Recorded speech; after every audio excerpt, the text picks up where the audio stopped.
Multiple airports across the country are refusing to air a disturbing message from Homeland Security Secretary Kristi Noem in the TSA checkpoints around the country. Now, we've all seen those TSA videos. Anytime you go through an airport, right, it's talking about what you can and can't have on you. If you see something, say something, and all that kind of stuff. Well, when the government shut down, Kristi Noem recorded a new video featuring, of course, her, because she loves to be on camera and can't stand to not see her face on TV all the time. So she personally puts out this video, sends it to every airport in the nation, demanding that they air this new video. And in the video, she says this: Democrats in Congress refuse to fund the federal government, and because of this, many of our operations are impacted and most of our TSA employees are working without pay. We will continue to do all that we can to avoid delays that will impact your travel, and our hope is that Democrats will soon recognize the importance of opening the government. Right? Because Democrats control the House and Senate, right? Is that how that works? No, Republicans control every single branch of the federal government. This is not on the Democrats. It's on the Republicans who want to take healthcare coverage away from their own constituents, and Democrats are trying to protect them. That is what this shutdown is all about. But multiple airports, some large, some small, the largest, of course, being the Phoenix International Sky Harbor Airport, are refusing to air the video. And they have good reason to. One airport, actually Portland Airport, had this to say: We believe the Hatch Act clearly prohibits using public assets for political purposes and messaging. And they're absolutely right. In fact, when the Trump administration sent out those directives to the furloughed workers saying you have to put this away message on your emails that blames the Democrats, experts already said at the time, like, yeah, this is pretty much a violation of the Hatch Act. This from Kristi Noem, however, using government resources and government outlets to play politics, that is a definite violation of the Hatch Act. So, as per usual, good for Portland for doing the right thing and knowing that, hey, we're not going to engage in illegal activity. And we're not going to encourage your illegal activity. So, again, good for Portland. You guys are doing wonderful. I love it. Seattle Airport said this: We will not play the video on its screens at the SEA airport due to the political nature of the content. We continue to urge bipartisan efforts to end the government shutdown and are working to find ways to support federal employees working without pay at SEA during the shutdown. 3 different TSA officers told Forbes, quote, People are very put off by this rhetoric and we feel sickened. TSA employees told Forbes, we feel sickened by Kristi Noem's disgusting message. But the message, of course, has a purpose. It is to shift the blame from the Republicans to the Democrats. And what better place to do that than in an airport TSA line where you have a captive audience, right? People can't avoid that. They can't just go around, do something else. No, they have to go through that if they're going to fly. You have a captive audience. You can indoctrinate them however you please. Except that you can't actually do that legally, but Kristi Noem's doing it anyway because she knows what everybody else knows, and that is that Republicans are to blame. Polls have repeatedly shown during this government shutdown that a majority of people blame Trump and the Republicans. And they want to shift the blame onto the Democrats, but it's not working. And now these airports are standing up and more airports are joining in every day saying, we're not going to do this. This is not appropriate. Our workers feel sickened by this. And of course, it's most likely illegal. And we're just not going to do that.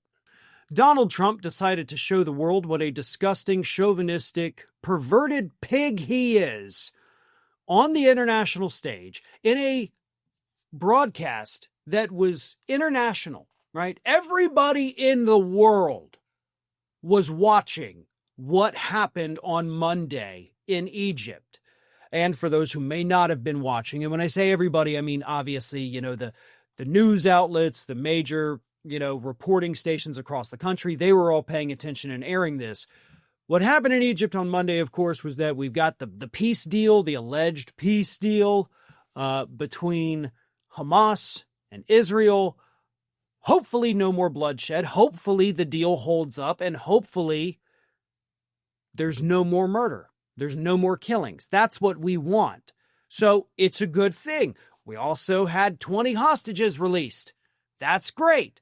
It was a good thing that happened if it sticks. And that's a very big if.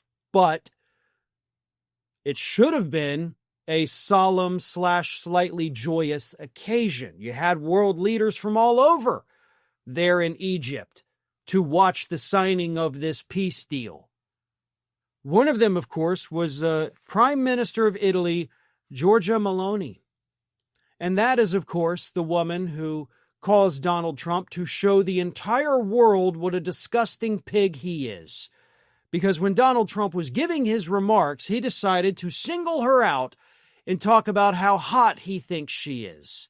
Trump said, quote, "We have a young woman who's I'm not allowed to say it because usually it's the end of your political career if you say it. She's a beautiful young woman.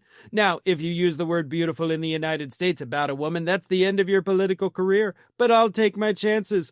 You don't mind being called beautiful, right? Because you are." And then he continued, "Thank you very much for coming. We appreciate it. She wanted to be here and she's incredible. They really respect her in Italy. She's a very successful politician." By the way, so are all of the other world leaders on that stage, okay? They all also were successful politicians to get to where they are. She's not the only one, not to take anything away from her, but you know what I mean? Like, you're in a room surrounded by leaders of different countries. Clearly, you get to that point either by being a brutal dictator or by being a successful politician. Now, the beautiful comments, right? She was not there as a signatory. She was not there because she brokered any part of the deal. She was there as a show of support. Singling her out, thanking her would have been okay. And Trump did do that with the other men up there. But he decided to humiliate her. And yes, complimenting somebody like that, embarrassing them with this type of compliment on an international stage is humiliating.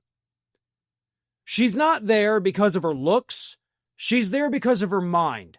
She's there because of her ideas. But Donald Trump cannot control himself and decided to objectify her, erasing all of her accomplishments and instead reducing her down to her looks. Because that's all he cares about with a woman. Are you hot or not? And he happens to think that she is gorgeous. This isn't the first time he's done it. In fact, it's also not the second time he has done it to Prime Minister Meloni. It is the third time this year that Donald Trump has humiliated her with these compliments of how hot she is. He did it in April and he did it in August, and now he's done it in October. I mean, if I were Meloni's, security detail, I wouldn't let Trump be alone with her. This is a man who was found liable in civil court for sexual assault. This is a man that has been accused by more than 40 women of inappropriate sexual comments and contact. This is also a man who is on tape, on that Access Hollywood tape, talking about molesting women, bragging about molesting women, because that's what grabbing them by their genitals is. That's molestation. So these comments coming from a normal person with no history of that would be wildly inappropriate. Okay? From just a normal person, it's wildly inappropriate already. When you're getting these comments from a, by everybody else's estimation here, a sexual predator, that's a problem. Like, that's almost a threat at that point. And that, I think, is how the security detail for Maloney ought to be taking this. Keep her as far away from this man as humanly possible. Don't ever let them have a closed-door meeting, because that's going to end in a lawsuit or an arrest. Donald Trump is a predator. And he just proved that once again on the international stage. Recently, Secretary of Defense Pete Hegseth decided to institute new rules for every media outlet that is covering the Pentagon from inside the Pentagon. And basically, if you want to get any press credentials at all to be in that Pentagon, to walk those halls, to talk to anybody there, you got to follow these rules. Number one, anything you report has to be approved by Hegseth or another, appointee of Hegseth. You cannot print a single thing without him signing off on it to make sure that you're not saying anything he doesn't want you to say. Number two, even before he checks it off, the only thing you're even allowed to say are his pre-approved talking points. So he will literally tell you what you report, then you type it up, and then he overlooks it to make sure, okay, yes, that is what I gave you. And if you don't follow those, you do not get credentials. The deadline for media outlets to actually sign on to this agreement, because it's not just a verbal policy, it's actually a contract that the media outlets were required to sign. The deadline passed this week on Monday. And multiple media outlets, for the first time in this administration, decided to show that they at least have remnants of a spine, and they refuse to sign on to it. Washington Post, CNN, The Guardian, New York Times, many other defense outlets, all refuse to sign it. And that's great for them. I'm a little shocked that they did it in the first place, right? They love access. This is access. You're losing access. But they also said, we're not going to, basically give up voluntarily our First Amendment freedoms to report your propaganda. We're not going to do it. So good for them, a little bit shocking. What's incredibly shocking, however, is the fact that there was another outlet that also refused to sign this agreement. Newsmax. The pro-Trump, basically all MAGA all the time media outlet refused to sign on to this, also saying, we got First Amendment protections. We're not just going to report your propaganda, which is kind of hilarious because all they do is report right-wing propaganda that has no basis in reality. But even Newsmax refused to sign on to this because they understood that's crossing a line. That's not only giving up our rights, it's admitting to our viewers and our readers that we are just propaganda. We will parrot whatever they tell us to parrot. So, good for Newsmax. Full credit. I am proud of you. I don't agree with anything you say or do, but this happens to be one instance where you did the right thing. And yes, when they do the right thing, when these other media outlets do the right thing, we should commend them for it. Because perhaps those, praise might encourage them to do more of that in the future. There is one outlet, though, that did decide oh, hell yeah, we'll sign on to that. And that, of course, is the One America News Network, right? The least watched of all of the major outlets, but it is still technically considered a major outlet. They signed on, right? We don't care. We'll report your propaganda. Pete Hegseth, we'll just give you the computer. You type it up yourself. We'll just print it. We'll give you access to the back end so you can publish it yourself. So they're going to do it. But Newsmax had enough courage to say no. Same thing with Washington Post, CNN, The Guardian. Guardian obviously is not even surprising at all. Most of their, existence have had pretty good morals and scruples there. But I am still shocked by Newsmax. And I will once again say that Newsmax, full credit to you guys. Keep it up. Maybe become a real news outlet instead of a conservative media mouthpiece like so many others. That option's out there. Maybe you're thinking about it. If you're on the fence, I'm encouraging you, go do it. You stood up to this administration, and if that's the only thing you do to stand up to them, I still commend you for it, because that was the right decision. Lawyers with the U.S. Department of Justice have already suffered a major blow from the judge overseeing their prosecution of former FBI Director James Comey. We haven't even gotten to the first pretrial hearings. Those are coming up next week. And already, Donald Trump's incompetent stable of lawyers within the DOJ are getting smacked around by this judge in a clear sign that this prosecution is not going to go well for them. Here's what happened most recently, because this is also not the first time they've been smacked around either. Over the weekend, lawyers for the DOJ filed a motion with the judge basically saying, hey, judge, we know that discovery is due on Monday. We have to turn over all of this stuff to the defendant, showing why Lindsay Halligan was appointed as the U.S. attorney, what she used to come up with the charges, and how she got him indicted. We know we're supposed to give you all of this stuff that, considering we've indicted him, should be ready already. But yeah, we can't get it ready in time. Like, we need a little more time to justify on paper why that new U.S. attorney was appointed and how she managed to indict James Comey within 2 days of her appointment. We can't do it. We need time. And the judge, you're not going to believe this based on what I've already said no. That's right. The judge, Judge Nachmanoff, said no. Not going to do it. I love this so much. I'm going to see if I can find the right quote here.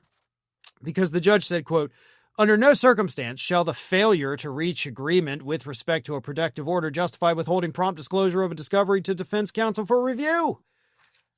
And what the judge is referring to is that the lawyers for the DOJ, as part of their, we're not ready, our homework's not finished yet, they tried to say, but we couldn't come to an agreement with the defendant's lawyers about a timeline for things. And that's why we don't have the other thing totally not related to that ready to give to them.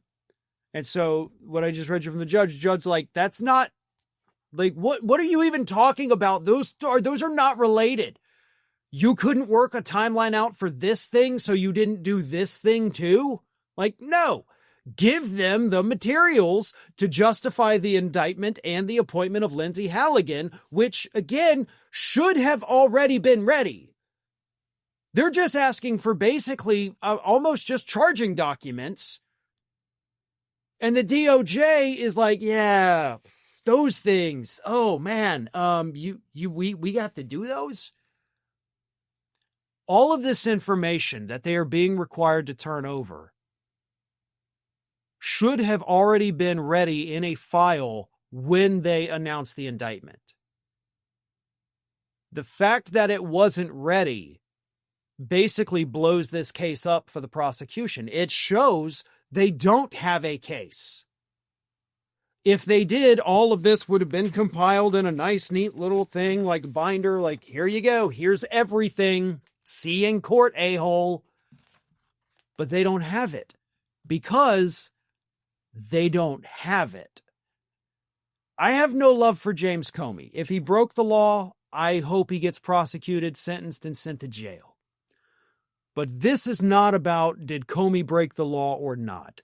This is about Donald Trump weaponizing the DOJ, doing everything he has accused his enemies of doing, even though they didn't do it, he is. The timeline based on that post on Truth Social where he told Pam, go after these specific people, And then less than a week later, Comey gets indicted. It's obvious what this is. The judge knows it. Judge Nachmanoff knows what's happening, understands this is going to be hilarious to watch these lawyers scramble. Otherwise, I think the judge already would have dismissed the case. I think this judge, and I'm probably wrong about this, but I would like to think that this is what the judge is doing. I think the judge is just toying with him. You know, it's a cat with a little mouse backed into the corner, and the cat will look away for a second. The mouse thinks he can get away, but then the cat just pow. Not that I condone cat on mouse violence, but you get the point, right? It's just toying with him at this point. It's just fun to watch them flounder, to watch them squirm, and of course, eventually watch themselves get humiliated when they finally have to go in for those in-person hearings, which again will begin next week, and that is going to be hilarious to watch.